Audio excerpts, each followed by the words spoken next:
И какво ще става, хора? Аз съм Анко3 и в днешния видео ще разгледаме един мит, който гласи, че Бери е Ел Примо, само че е облечен в костюм. Ще покажа няколко прилики, които има Ел Примо и Бери. Нека да започнем. Първата прилика са ръцете на Ел Примо. Погледнете ги. Сега отиваме към Бери. Погледнете ръцете на Бери. Еднакви са, бъдено сигурен съм, само че на едната има татъчна подкова, не знам какво е това. Така, втората прилика са краката, погледнете ги. Така, сега отиваме към Бери да види там. Погледнете ги. Почти са едни и същи. Така, третата прилика, чак ще подмина хелпането на звезда.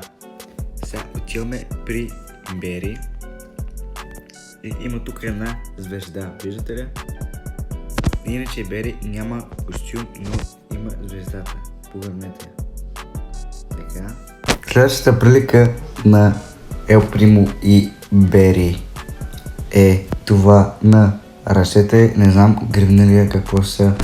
Сега виждате на Ел Примо са сини, а пък на Бери са понички. Това мисля, защото е най-очевидното, което може да бележите. Следващото, как може да, защото поред мен Ел Примо е костюм на Бери, тези шелове са нещо такова, което означава, че някой от това е много герой. Всъщност, според мен е Ел Примо.